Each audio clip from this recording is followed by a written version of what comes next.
Hey guys, this side Atif Naushad. और depreciation का हमारा चैप्टर चल रहा था। डेप्रिसिएशन में मैंने केस 1 एंड केस 2 तुमको समझा दिया है किस तरीके से क्वेश्चन को सॉल्व करते हैं। वो पैटर्न मैंने तुम्हें बता दिया है, जिसमें से case number 1 and case number 2 last 2 video में मैंने कवर कर दिया था।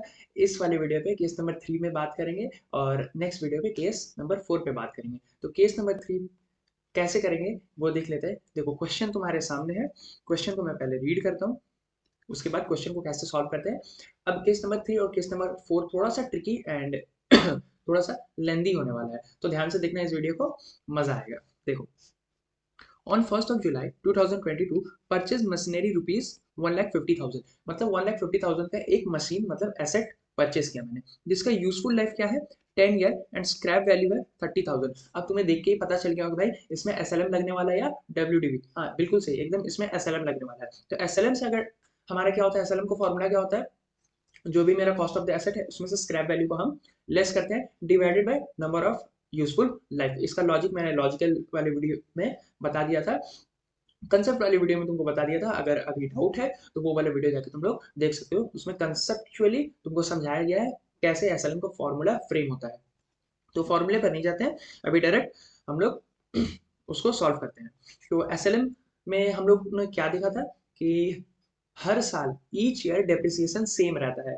हाँ, अगर कुछ मंथ्स का लगा है तो उस कुछ मंथ्स को हम लोग कंसिडर करते हैं डिवाइडेड बाय 12 इंटू जितना मंथ्स होगा वो वाला। तो इस क्वेश्चन में क्या बोला, this machinery was sold on 1 मई 2024, मतलब 22 को खरीदा था एंड देन 24 में उसको बेच देता है। तो उसको कैसे प्रिपेयर करते हैं, अभी पहले हम लोगों ने पहले 2 वीडियो में तुमको बता दिया था कि सबसे पहले हम लोग वर्किंग नोट बनाएंगे। वर्किंग नोट में भी हम लोग क्या देखेंगे, सबसे पहले हर साल जितना भी ईयर का बनाना है हमें, 2 साल 3 साल जितना भी ईयर का मुझे डिप्रिसिएशन या फिर मशीनरी अकाउंट बनाना है, उसमें देखेंगे हर साल देखेंगे ईयर 1 पे ईयर 2 पे कि परचेस कर रहा है या नहीं, परचेस जितना भी एडजस्टमेंट है उस ईयर से रिलेटेड उसको देखेंगे। उस ईयर से रिलेटेड सेल्स का एंट्री देखेंगे, अगर कोई सेल है उस पर प्रॉफिट एंड लॉस हो रहा है या फिर डेप्रिसिएशन उस पर कैसे कैलकुलेट करते हैं वो वर्किंग नोट के थ्रू देखेंगे। फिर डेप्रिसिएशन उस पर कैसे कैलकुलेट करते हैं पूरे रिमेनिंग ऑफ द एसेट पर। तो चलो आओ इस क्वेश्चन को पहले सॉल्व करते हैं। इस क्वेश्चन को सॉल्व करते हैं। सो हमें देखो, एक तुमको क्वेश्चन पढ़ के एक टाइमलाइन बना लेना है ताकि तुमको क्वेश्चन को इंटरप्रेट करने में आसानी हो। एक टाइमलाइन ड्रॉ कर लेते हैं हम लोग। ये मैंने टाइमलाइन ड्रॉ किया। परचेस किया कब, 1 जुलाई 2022 को। 1 जुलाई 22 को परचेस किया। देयर आफ्टर ईयर कब एंड हो जाएगा, 31/3/23 को एंड हो जाएगा। देयर आफ्टर ये ईयर कब एंड हो जाएगा, 31/3/24 को एंड हो जाएगा। एंड फाइनली क्या बोला है, 1 मई को, 1 मई 2024 को सेल कर देगा। तो 1 मई 2024 को सेल कर देंगे। अब भाई मेरे पास एसेट ही नहीं है तो भाई उसका रिकॉर्ड रख के क्या करेंगे, हम सारा खत्म कर देंगे। तो ये 1 ईयर हो गया, ये 2 ईयर हो गया, और ये यहां से यहां पर इसका 1 मंथ हो गया। ये मेरा 1 मंथ हो गया। ओके, इतना क्लियर होता है क्वेश्चन, इतना इंटरप्रिटेशन कंप्लीट होता है। तो फर्स्ट ईयर में क्या करता है, ये सिर्फ परचेस करता है, सिर्फ और सिर्फ परचेस करा है। तुम देखो यहाँ पर परचेस करा है मशीन, और उसके बाद कुछ भी बोला है या नया एक और नया मशीन खरीद या फिर इसको सोल्ड कर दे रहा है, कुछ भी नहीं बोला है। तो हम लोग क्या समझेंगे कि फर्स्ट ईयर में सिर्फ परचेस हो रहा है। सेकेंड ईयर में देखो क्या परचेस हो रहा है, नहीं। सेकंड ईयर मतलब 23-24 का जो पीरियड है, 23-24 का जो पीरियड है उसमें क्या परचेस हो रहा है, नहीं परचेस नहीं हो रहा है। क्या सेल हो रहा है, सेल भी नहीं हो रहा है। तुम्हें डेप्रिसिएशन लगेगा, हाँ भाई लगेगा, क्योंकि इसके पिछले साल तो परचेस किया था ना भाई, उसका डेप्रिसिएशन तो इस साल भी कैलकुलेट करेंगे। तो इस साल तो डेप्रिसिएशन लगेगा ही लगेगा, यहाँ भी डेप्रिसिएशन कैलकुलेट करेंगे, इसमें सिर्फ डेप्रिसिएशन कैलकुलेट करेंगे। फिर उसके बाद 31 मार्च 24 से लेकर 1 5 24 तक, ये 1 महीने के गैप में हम लोग को क्या कोई परचेज हो रहा है, नहीं परचेज तो नहीं हो रहा है, लेकिन हाँ सेल जरूर हो रहा है। तो सेल को कैलकुलेट करेंगे एंड डेप्रिसिएशन को कैलकुलेट करेंगे। तो अगर तुम्हें कोई भी क्वेश्चन, कितना भी बड़ा लेंदी क्वेश्चन हो, तुम अगर टाइमलाइन बना के उस पर ये ड्रॉ कर लोगे ना, तो तुम्हारा क्वेश्चन का इंटरप्रिटेशन और उस क्वेश्चन का अंडरस्टैंडिंग बढ़ जाएगा। और एक बार क्वेश्चन का अंडरस्टैंडिंग आ गया ना, क्वेश्चन बनाने में कोई भी दिक्कत नहीं होगा मेरे मेथड से। किसके मेथड से, मेरे मेथड से। तो हम लोग क्वेश्चन को पहले रीड करते हैं, उसको अंडरस्टैंड करते हैं, कंसेप्चुअली समझते हैं, देन वर्किंग नोट प्रिपेयर करते हैं। वर्किंग नोट प्रिपेयर करने के बाद जो वर्किंग नोट है उसी को कैसे कॉपी पेस्ट कर देते हैं हम लोग एक मशीनरी अकाउंट में। यही फंडा था अपना। लास्ट 2 वीडियो में हम लोग यही सीखे थे पूरा। लास्ट 2 वीडियो का यही पर्पस था कि तुमको एक प्रॉपर फॉर्मेट को समझाना है।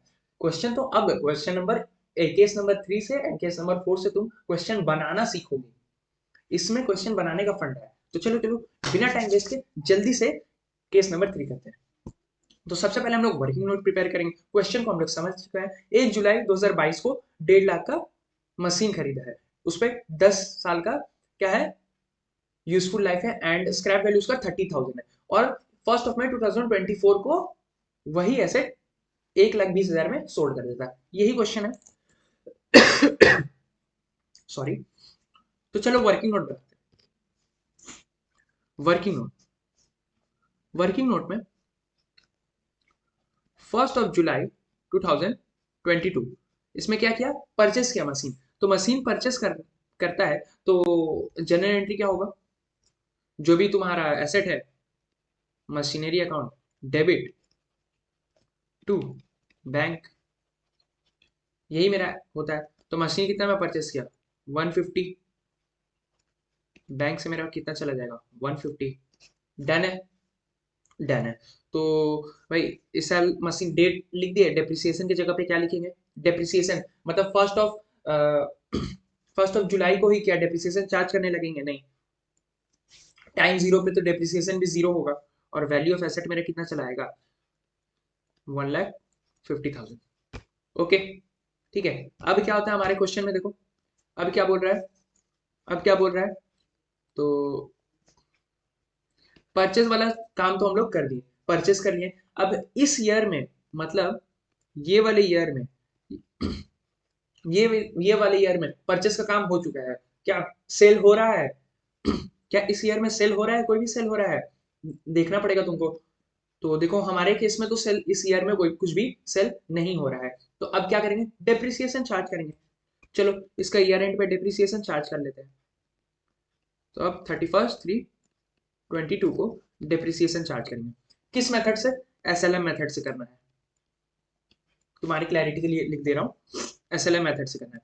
तो कॉस्ट ऑफ द मशीन मेरा कितना था, यहाँ देखो कॉस्ट ऑफ द मशीन मेरा 1.5 लाख था, useful life 10 and scrap value 30,000। 1,50,000 minus scrap value उसमें से लेस कर देंगे 30,000 एंड डिवाइडेड बाई 10। तो मेरा ईयरली डेप्रिसिएशन कितना आ जाएगा, ईयरली डेप्रिसिएशन मेरा 12,000। बट क्या मैंने एसेट को एक साल यूज किया है? नहीं। मैंने एसेट को कब खरीदा, ईयर के स्टार्टिंग में खरीदा? नहीं, मिड ऑफ द ईयर में खरीदा। तो डेप्रिसिएशन कितना लगेगा, जितना दिन यूज किया टू द ईयर एंड।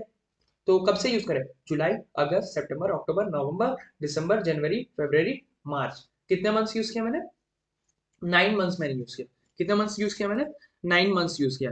तो डिवाइडेड बाई 12, तो 1 मंथ का निकल जाएगा। अगर 12,000 पूरे 12 मंथ के लिए है तो एक महीने के लिए कितना होगा, डिवाइडेड बाई 12। जितने मंथ के लिए चाहिए मल्टीप्लाई कर दो 9, तो मेरा डेप्रिसिएशन कितना आ जाएगा 9,000। तो मेरा value of the asset 31 March 20, sorry यहाँ पर 23 होना चाहिए। ओके तो वैल्यू ऑफ एसेट कितना आ जाएगा 1,50,000 माइनस 9,000 इक्वल्स टू कितना आता है 141,000। ओके तो 31 मार्च 2022 को या फिर 1 अप्रैल 2023 को हम लोग बोल सकते हैं वैल्यू ऑफ एसेट कितना है मेरा 1,41,000 का एसेट है।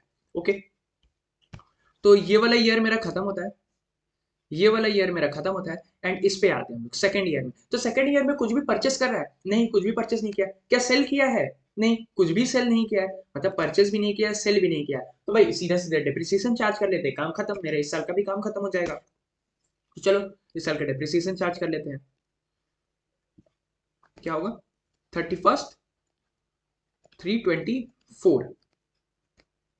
अब देखो अब वापस से डेप्रिसिएशन कैलकुलेट करें एसएलएम मेथड में, नहीं वापस से हर साल हम लोग डेप्रिसिएशन कैलकुलेट किसमें करते हैं, डब्ल्यूडीवी में करते हैं। एसएलएम में क्या होता था, हर साल सेम डेप्रिसिएशन रहता है। तो भाई एक साल का डेप्रिसिएशन तो हम लोग निकाल ही चुके हैं, एक साल का कितना डेप्रिसिएशन है यहाँ पर हम लोग निकाल ही चुके थे, ये 12,000 एक साल का डेप्रिसिएशन था।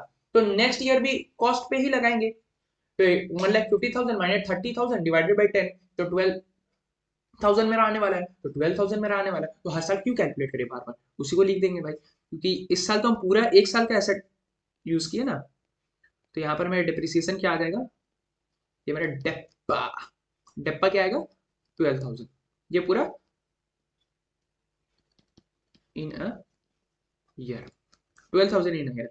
तो मेरा ये 141,000 माइनस 12,000 इसमें से हम कर देंगे, तो मेरा कितना आता है 129,000। अब एज ऑन 31 मार्च 2024, या फिर इसको बोलो 1 अप्रैल 2024 को मेरा एसेट का वैल्यू कितना है, 1,29,000 का वैल्यू हो गया है। ओके, अब चलो फिर से टाइमलाइन पे आते हैं। देखा टाइमलाइन का फायदा क्या होता है, अब ईयर 1 मेरा गया, ईयर 2 मेरा गया, अब ईयर 3 में हम लोग देखेंगे क्या करते हैं। तो ईयर 3 में क्या करना है, एक मंथ के लिए यूज हो रहा है, तो भाई तुमको देखना क्या परचेस हम किए हैं। देखो क्वेश्चन में क्या 24 में हम लोग कुछ परचेस का इन्फॉर्मेशन दिया है, नहीं, क्वेश्चन में परचेस की इन्फॉर्मेशन नहीं दिया, सेल का इन्फॉर्मेशन दिया है, सेल का इन्फॉर्मेशन दिया है। सेल का इन्फॉर्मेशन क्या दे रहा है कि 1 मई को 1,20,000 में जो भी एसेट है मेरा मशीन है उसको बेच दे रहा है। तो भाई सबसे पहले परचेस का इन्फॉर्मेशन देखो, उसके बाद सेल का इन्फॉर्मेशन देखो, लास्ट में डेप्रिसिएशन हम लोग कैलकुलेट करेंगे। तो सबसे पहले सेल का इन्फॉर्मेशन को हमको कैलकुलेट करना पड़ेगा। तो सेल का इन्फॉर्मेशन अगर हम कैलकुलेट करेंगे, देखो सेल कब कर रहे हैं, 1 मई 2024। इसको थोड़ा बड़ा कर लेते हैं।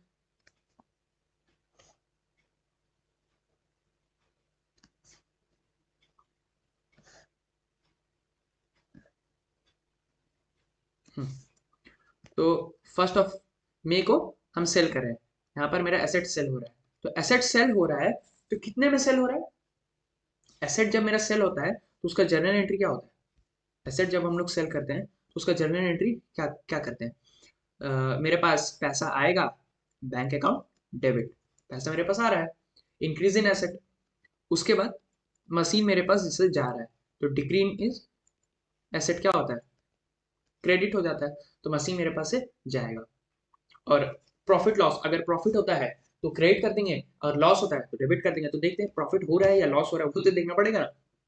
तो कितने में हम सेल कर रहे हैं, बचपन वाला चीज, प्रॉफिट कैसे निकालते हैं, कितने में हम सेल कर रहे हैं, तुम बताओ कितने में सेल कर रहे हैं, 1,20,000 में हम सेल कर रहे हैं, 1,20,000 में हम सेल कर रहे हैं, बट इसका कॉस्ट प्राइस कितना है, देखो 1,20,000 यहाँ पर है ना, ये 1,20,000 यहाँ पर है, तो इसका कॉस्ट प्राइस कितना है, तो भाई इसका कॉस्ट प्राइस कितना है, लास्ट लास्ट कितना कितना बचा था 129, तो यहाँ पर हम लोग कितना लिख देंगे 129।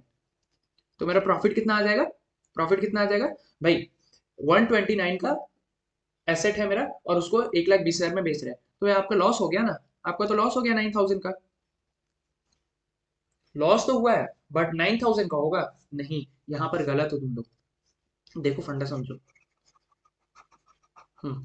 यहाँ पर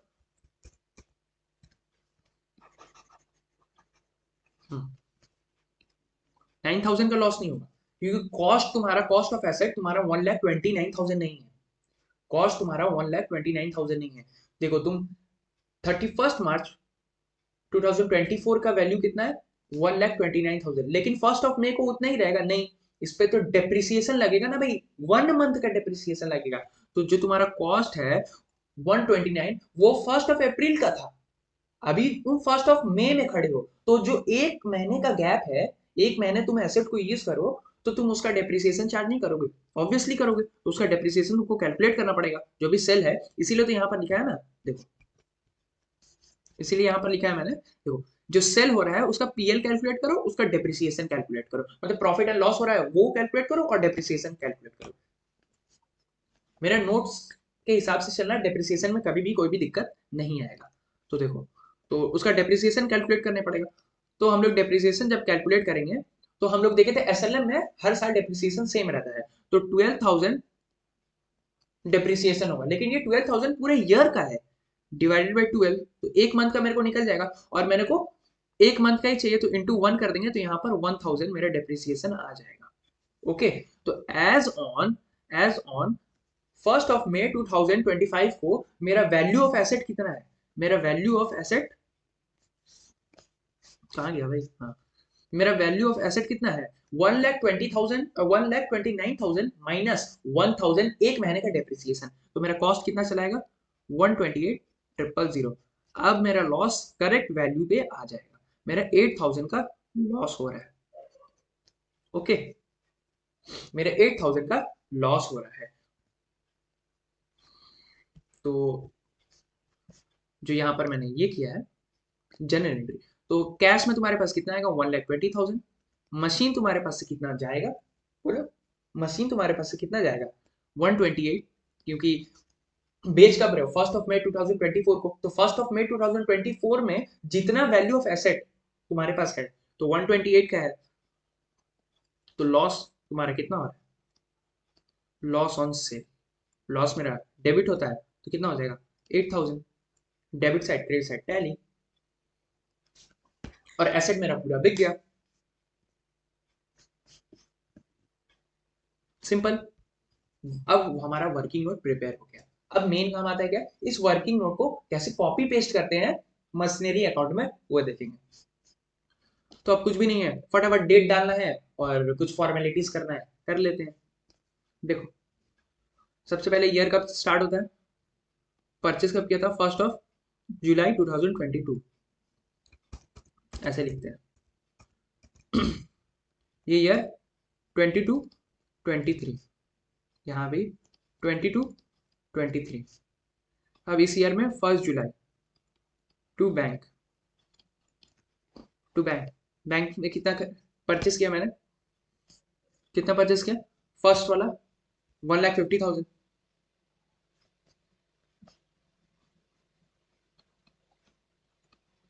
1,50,000। ओके, 1 जुलाई को कुछ और किया? नहीं किया। डेप्रिसिएशन चार्ज किया? नहीं किया। अब सीधा एंड ऑफ द ईयर में आ गए, 31 मार्च 2023। तो 31 मार्च 2023 डेप्रिसिएशन चार्ज करेंगे। तो डेप्रिसिएशन का जनरल एंट्री क्या होता है? डेप्रिसिएशन मेरा एक्सपेंस होता है, depreciation account debit to machine. Machine credit हो रहा है तो क्रेडिट साइड में पोस्टिंग करेंगे बाय डेप्रिसिएशन बोल कर, और सीधा वर्किंग नोट नंबर 1 का रेफरेंस दे देंगे। तो डेप्रिसिएशन हम ईयर 1 में कितना कैलकुलेट किए? 9,000, तो यहाँ पर हम 9,000 लिख देंगे। और अब यहाँ पर मेरा आ जाएगा बाय बैलेंस कैरी डाउन। ठीक, कितना आएगा? ये एकदम सीधा सीधी इससे मैच करना चाहिए, एकदम क्लोजिंग बैलेंस हमेशा इससे मैच करेगा तुम्हारा ईयर एंड का। तो ये मेरा 141 ही आएगा, अभी बैलेंसिंग फिगर आएगा, देखो कैसे आएगा, और एकदम वर्किंग नोट के हिसाब से ही आएगा। तो यहाँ पर हम लोग 1,50,000 लिखेंगे, यहाँ भी सेम अमाउंट 1,50,000 लिखेंगे, और 1,50,000 में से तुम लोग 9,000 माइनस कर दोगे तो मेरिकली मेरिकली 1,41,000 यहाँ पर आएगा, और ये सेम टू सेम तुम्हारा वर्किंग नोट से मैच करेगा। देखो 31 मार्च 2023 का वैल्यू ऑफ एसेट कॉलम में कितना है? 141 है, और यहाँ पर कितना है? 141 है, और यहाँ इसका डेट भी 31 मार्च होगा। अब ये बीडी बैलेंस बन जाएगा। अब ये कौन सा ईयर आ जाएगा? 23-24 आ जाएगा, यहाँ भी 23-24 आ जाएगा। यहाँ पर बैलेंस सीडी है तो उसका बीडी उल्टा तरफ होता है, 1 अप्रैल को टू बैलेंस बीडी कितना आ जाएगा? 141,000। अब फिर वर्किंग नोट में आएंगे। अब उस ईयर कुछ किया था? नहीं किया था, सिर्फ डेप्रिसिएशन चार्ज किया था, चाहे टाइमलाइन में भी देख लो, यहाँ भी देख लो, यहाँ परचेस किया था, डेप्रिसिएशन हो गया। अब सेकेंड ईयर में क्या करना है? डेप्रिसिएशन करना है, तो डेप्रिसिएशन कर देते हैं, सिर्फ डेप्रिसिएशन ही करना है। 31 मार्च को क्या करेंगे? बाय डेप्रिसिएशन, सीधा वर्किंग नोट नंबर 1 का रेफरेंस डाल देंगे। ओके, और मैंने लेक्चर 1 में भी बताया था कि जितना तुम्हारा एसेट होगा, अगर मशीन एक मशीन है तो एक वर्किंग नोट बनाओगे, दो मशीन है तो मशीन का दो वर्किंग नोट बनेगा। तो जिस मशीन का जिस वर्किंग नोट में रहेगा उसका रेफरेंस डाल देना, ऐसा नहीं कि सब में ही वर्किंग नोट नंबर 1 का रेफरेंस डाल दिया। तो सेकेंड ईयर में कितना है? ग्रीन वाला देखो, ग्रीन वाले में कितना आ रहा है डेप्रिसिएशन? 12,000 डेप्रिसिएशन आ रहा है तुम्हारा। ओके, तुम्हारा 12,000 यहाँ पर डेप्रिसिएशन अगर हम लिख देंगे, तो ग्रीन वाले कॉलम का तुम्हारा कितना है? क्लोजिंग बैलेंस कितना है? वैल्यू ऑफ एसेट 1,29,000 है। देखो मेरिकली यहाँ पर 1,29,000 ही आएगा। Same date by balance BD, sorry CD, तो हम लोग जानते हैं यहाँ पर 1,41,000 आएगा, यहाँ भी 1,41,000 आएगा, उसमें से 12,000 माइनस कर देंगे तो 129,000 आ जाएगा, और सेम टू सेम तुम्हारा वर्किंग नोट से मैच करेगा। तो कॉपी पेस्ट तुम देख रहे हो कैसे हो रहा है कॉपी पेस्ट।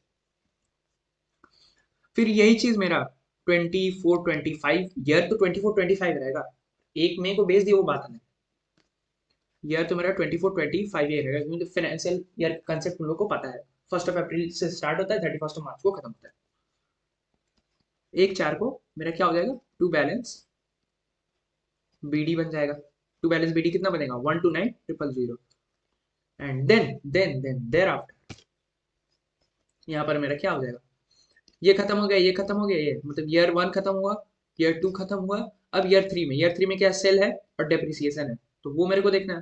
तो सेल सबसे पहले सेल को देख लेते हैं। तो सेल कर रहे हैं, तो सेल कितना, सेल का एंट्री मैंने यहाँ पर पास कर दिया है, देखो सेल का एंट्री यहाँ पर पास करते हैं। Bank account debit, machine credit हो रहा है कब, 1 मई। तो बाई, बाई क्या करेंगे, बाई बोलो, बाई बैंक, बाई बैंक कितना, 1,20,000 बाई, क्योंकि एसेट मेरा उसी दिन सारा खत्म हो जा रहा है, तो उसी दिन ही डेप्रिसिएशन चार्ज करके पूरा खत्म कर देंगे। बाई डेप्रिसिएशन उस दिन कितना हो रहा है, 1,000 हो रहा है, एंड लॉस भी तो मेरा हो रहा है, तो 1/5 by loss, loss on sale, loss on sale भी तो हो रहा है कितना, 8,000 का। अब जब देखो, जब तुम्हारा मशीनरी सारा चला गया, तो देखो दोनों साइड तुम्हारा जीरो हो जाएगा, टैली हो जाएगा।